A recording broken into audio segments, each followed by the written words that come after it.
Man, this was an instant classic right here for Oregon, man. Coming out on top. We had big play after big play, big hits. We even had an onside kick ricocheting off of an Ohio State player and recovered early in the second quarter by Dan Lennon. Some will question his judgment. Some will question his play calling. But this is what you want to see in a big game, man. And I always say people make fun of like the conference realignment, but this is what we envisioned, right?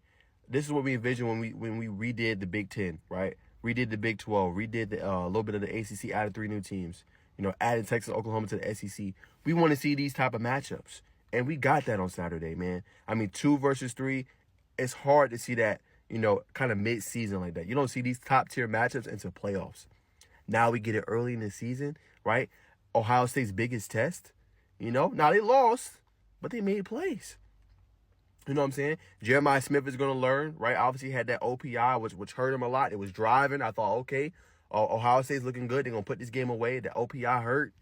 But nonetheless, and obviously, Will Howard had a kind of a blunder there late, right? 6 seconds. You take 3. You don't see nothing. You might have to throw it away. You know what I'm saying? But he'll learn from that, too. I know he's a veteran, yada, yada. But he played a good game, y'all. He just had a blunder at the end. Those little things doesn't matter. Those little things does make a difference. But this was an epic matchup between 2 elite teams, right, who I think will make the college football playoff. Nonetheless, now it might be Oregon who wins the Big Ten championship, but in reality, that is all big and everything. That is a goal for a lot of teams. But would you rather win a Big Ten championship or potentially win a national championship? I'm going to take national championship all day long. So 2 great games, 2 great measuring sticks to see where each team is at. And I thought they both answered the call. Oregon just made more plays late.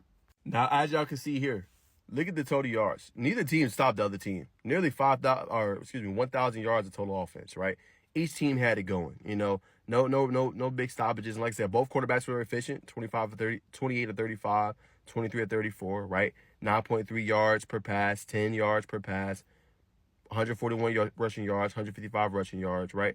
Pretty even game, just back and forth. That's what I said. That's what made it instant classic. When Ohio State would go out and score, Oregon came right back down and score. So not a lot of defense in this one. For Oregon, like I said, Dillon Gabriel, probably one of the best deep ball passers in the country. Had another big one, 341 yards passing, 2 touchdowns in this one. I liked the balance. I thought Jordan James had a really good game, 115 yards rushing and a touchdown in this one. And I already talked about how they rushed for 155 yards.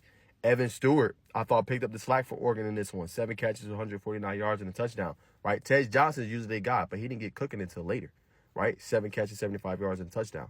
But that was later in the game. They really did a good job of taking him away. But now looking at the Ohio State side, like I said, Will Howard had a pretty good game, had that blunder at the end. You like what you got out of your running backs. Travion Henderson, 10 carries, 87 yards. Not a good night for Quinshon Judkins, but probably an anomaly, man. He'll definitely do better. 2.1 yards a carry.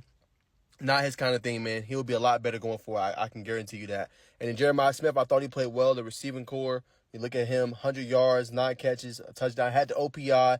But, again, he's going to learn from that, y'all. He's young, only a true freshman. Emeka Buka had one of his best games, 10 catches, 93 yards, and a touchdown. So, overall, man, I thought a really good game between 2 superior opponents. Again, we don't get these kind of matchups this early in the season. So, to be able to get this, see 2 elite teams go at it in the Big Ten, hey, not more you could ask for, man. And I don't feel like Ohio State should be penalized that much, right? This was not a blowout. This was blow for blow, right? Oregon had to make some dynamic calls with their head coach, Dan Lanning, right? Had to call some offsides, had to convert some big plays.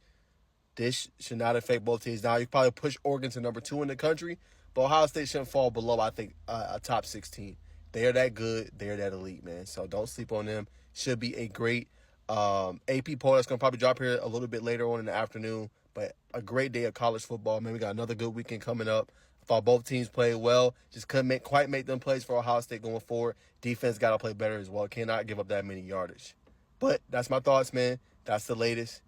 Oregon comes out on top. A great game. So, yeah, y'all, that's my thoughts, man. Comment below y'all reaction to the big game last night between Oregon and Ohio State. Did it go how you expected it to? Let me know in the comments.